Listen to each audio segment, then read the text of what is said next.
Hello, my name is Russell Myers. Welcome to Issues Unite. So the House Democrats and Republicans, of course, voted recently to give $1 billion to Israel to restock the Iron Dome. The vote total was 420 to 9, with at least some of the 9 notoriously voting present. So there was no opposition. This is the same Iron Dome which was instrumental in destroying high-rise buildings with civilians present in the buildings at the time. Buildings with journalists residing in them. People left homeless in a country where most homes have already been destroyed by Israeli aggression. There is no requirement that Israel cease illegal colonization, no requirement for peace talks with Palestine, no accountability for crimes against humanity, no criminal charges for the slaughter of women, children, medics, and journalists as the entire world watches on. One has to keep in mind that this $1 billion is in addition to the $3.8 billion already being handed to Israel annually, bringing the total for this year to $4.8 billion. There was no discussion on where the money would come from, how this would be paid for. Not even the Republicans asked these questions. There is no assistance being offered to Palestinians, 70% of whom have no access to clean water. Palestinians who endure unemployment of greater than 60%. Palestinians who have had their homes seized or destroyed by Israeli colonizers. Palestinians that have had hospitals, medical clinics, schools, and mosques bombed by Israel. No assistance is being offered to Syrians killed in Israeli bombings. No apology for the Israeli murder of Iranian scientists. A side note, this is also on top of our government awarding a $500 million, or one half of $1 billion contract to Saudi Arabia for the purpose of defending Saudi Arabia. Saudi Arabia is not genuinely under attack. They are occupying and murdering Yemens. In Yemen. This brings the total between Israel and Saudi Arabia to $5.3 billion in a single year. And that's lowballing it. Accept that. This money is being handed to Israel and Saudi Arabia mere days after federal supplemental unemployment assistance came to an end on September 6th. Leaving many Americans desperate. This happens as millions of Americans face potential eviction with no place to go, yet assistance, which would go to banks and landlords, remains 90% undistributed. While millions of Americans file for bankruptcy due to medical bills, as millions of Americans skip life-saving medications because they cannot afford the medications, while Israel has universal health care. While American children go to bed hungry, many relying on the free lunch program. While some children are shamed for not being on the lunch program and have no money for lunch. While our infrastructure crumbles, placing millions of lives and businesses at risk on a daily basis. The same congressional members who have voted in favor of this have also been the recipients of cumulative millions in donations from AIPAC, the U.S. lobbying arm of the Israeli government. On top of donations, these elected officials receive special treatment and favors from politically and capitalistically influential members of AIPAC. This is foreign interference in our government.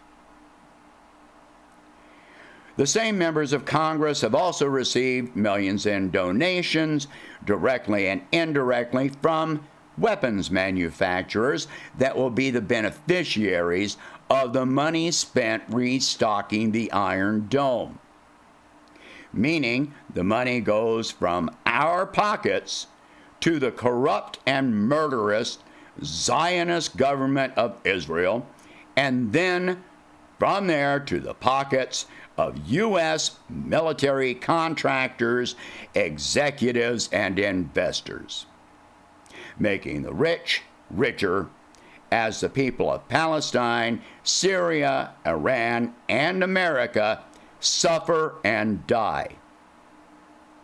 We can call this and many other actions of our government by many terms: corrupt, inhumane, unforgivable, disgusting, blind. However, in the end, only one word truly describes so many of the actions of our government: evil.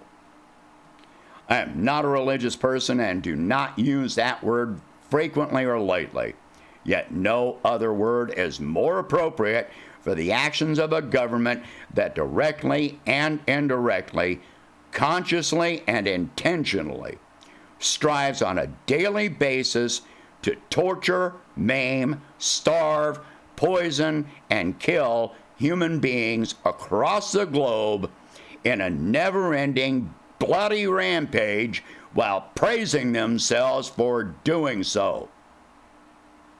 I have challenged many Americans, supporters of Israel, on many occasions to explain why they support Israel. Many have never once looked into the living conditions inflicted upon Palestinians. They don't even have any idea of the living conditions in Israel.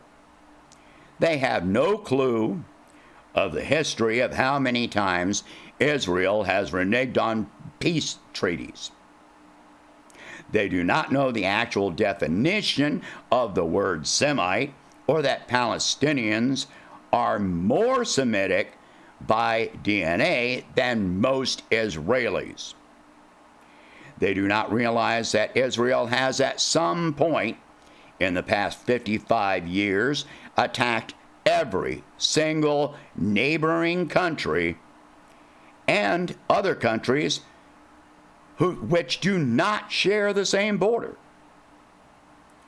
That Israel once attacked a U.S. ship, the USS Liberty, killing American sailors as radio calls to the pilots screamed that they were attacking a U.S. ship for over an hour. The pilots were following orders from higher up.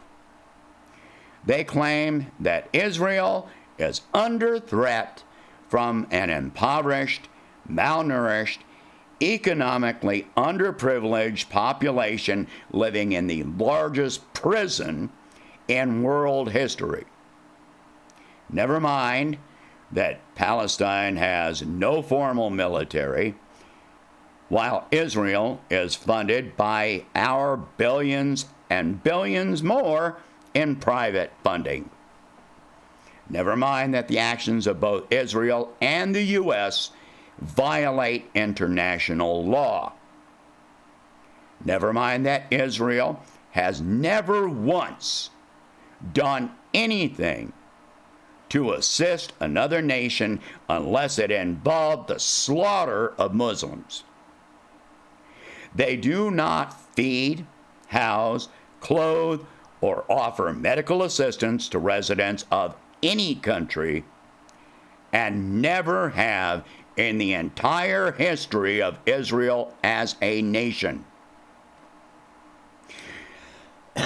This money is intended for the express purpose of the U.S. government enabling, encouraging, aiding in the direct genocide of the Palestinian people, offering no assistance, no mediation, no exit path, no alternative.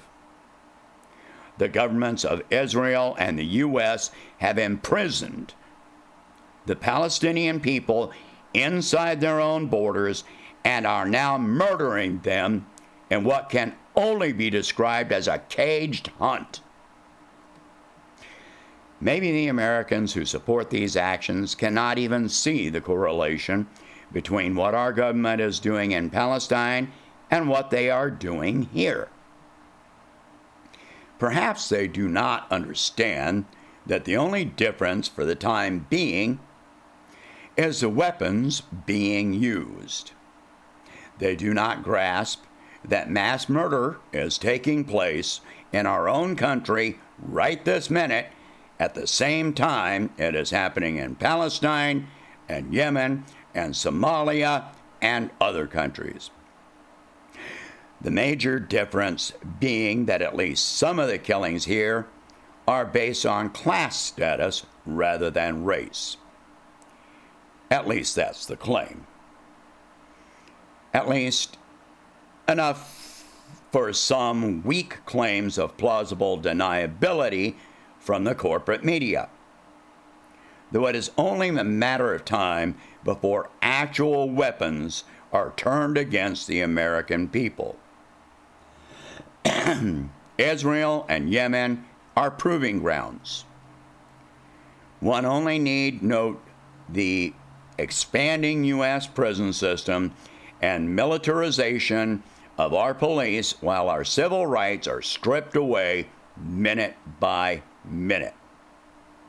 The Biden administration has already diverted funds from the American Rescue Plan to use for recruiting more police. One major saving grace that we have at this time is that there is a shortage of police and prison guards because law enforcement is having extreme difficulty recruiting new members into their authoritarian ranks. So we outnumber them by a huge margin. You may want to think about that last sentence again very seriously. We outnumber them by a huge margin. So during a pandemic, while people in the U.S. suffer as the economy falters, as people in other countries are subjected to U.S. foreign policy, our government has chosen to ignore the critical needs of the global population and enrich weapons manufacturers. Proponents of weapons manufacturers claim this creates jobs. I have pointed out previously that more jobs would be created if the same money were spent on infrastructure and social support programs. Those jobs would be created in many more geographic locations across the country and across many more industries, fill the needs of more Americans, and improve lives, instead of being used for the genocide of innocent civilians.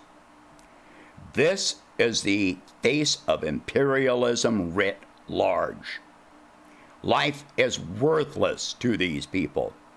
There is no concern for wealth, safety, security, well-being, or the mere existence of human beings beyond the sociopathic top 1%.